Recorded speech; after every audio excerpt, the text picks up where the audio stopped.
In one of your school's research congress, where you were invited as one of the panels, a researcher handed to you the result of the expert's content validation of his instrument, as shown in the table.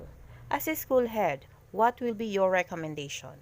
A. Congratulate the teacher for having a content-validated instrument. B. Congratulate him for having items 1 and 3 as highly relevant, but recommend him to eliminate the rest. C. Congratulate him for validating an instrument, but recommend him to eliminate all items. D. Congratulate him for validating an instrument and recommend him to start piloting it. Click mo na yung link para sa tamang sagot. Bago natin sagutan ng tanong, balikan muna natin itong PPSSH framework. Ang unang domain ay leading strategically at pang-apat sa strand nito ay ang research and innovation. Sa strand na to, ang unang career stage ay dapat marunong si school head na mag-identify ng mga relevant research findings from reliable sources. Samantala, sa ikalawang career stage naman ito, dahil marunong nang mag-identify si school head ng mga research sources, then dapat marunong din siyang mag-utilize ng mga relevant findings from reliable sources. Ang career stage 3 naman is about collaborating with school personnel in the conduct of research and utilizing the findings in facilitating data-driven and evidence-based innovation to improve school performance. While sa career stage 4 naman, dito, kaya na mag-promote ng research culture si school head. Dahil nga sa career stage 1 pa lang, dapat marunong na tayo as school head mag-identify ng relevant findings from reliable sources. Ngayon, pag-aralan natin paano nga ba, ano nga ba yung way para malaman mong reliable nga yung source mo. Isang paraan yan ay ang paggamit ng Content Validity Index or Content Validity ng instrument ng isang research. Ngayon, basahin natin itong reference na nakuha natin sa internet from ncbi.nlm.nim.gov.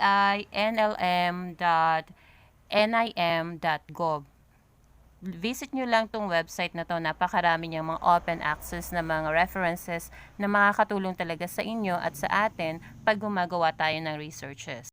Napakasimple lang na naging pagpapaliwanag nitong reference na to tungkol sa content validity. Sabi niya, to what extent is the instrument item is a comprehensive sample of the content. In other words, yan bang tanong na nasa instrument mo talagang dapat kasama siya or will reflect yung idea, yung content nung topic na ginagawa mo.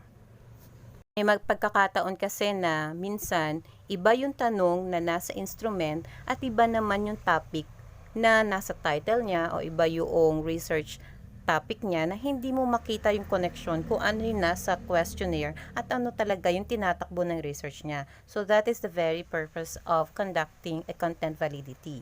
Kasi if tama ang tinutukoy ng mga tanong ng instrument mo, therefore makakakuha ka ng tama ding sagot which will validate the result of your research. Kaya ang next question natin is paano nga ba mag-compute ng content validity index para malaman mo kung according ba sa puso ng expert, according ba doon sa konsepto ng expert, dapat bang isama yung question na isinulat mo o dapat bang ma-eliminate. So dito, gamitin natin tong reference na nakuha natin din sa internet. Maganda to. I really admire this kasi 2019 lang siya na-publish. ABC of Content Validation and Content Validity Index Calculation. Ilalagay ko to sa Google Drive. You can really use it pagka gumawa kayo ng research ninyo. Maganda siya. Sabi niya ang unang step, pag magko-content validate ka, una, prepare mo muna yung content validation form wherein nakasulat doon yung mga test items na ipapa-content validate mo sa mga experts. Tapos, merong kang column na mamarkahan ng mga experts depende doon sa level ng kanyang validity. Kasi, Ang 4, ibig sabihin highly relevant yung question. 3 is quite relevant. 2 is somewhat relevant. 1 is not relevant. Then, igagather mo yan. Makikipag-usap ka sa iba't ibang mga experts. So, sabi din dito sa reference na to, pinakamadami ng expert na pwede mag-validate ng questions mo ay aabot sa 10. Todo na yon. So, from here, nandito na tayo sa table, makikita nyo na meron tayong 5, kunyari, dun sa question natin, no? Meron tayong 5 items, at pinakita din natin na meron tayong 6 na experts.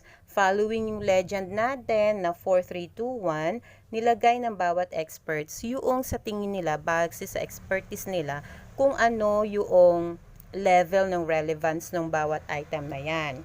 Makita ninyo, may column dun sa, na 2 column dun sa dulo, yung relevance. Ano ba ibig sabihin nun? Ba't may biglang sumulpot na number 5 doon?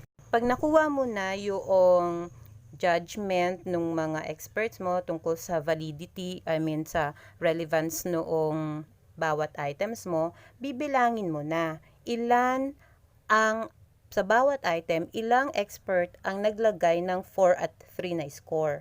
Yun lang bibilangin mo. Huwag mo na bilangin yung naglagay ng 1 at 2. 4 at 3 lang. Then, katulad sa number 1, item number 1, 6 ang experts mo, ang ilan sa kanila ang naglagay ng 4 at 3, nasa 5.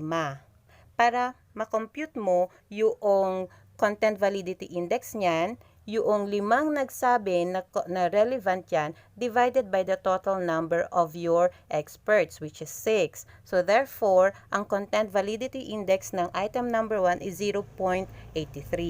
Ganon din sa question number 2. Sa question number 2, lumalabas, may 3 lang nagsabi na ang item number 2 ay relevant. Isa sa kanila ay nagsabi na ito ay number 4 at 2 sa kanila nagsabi na quite relevant.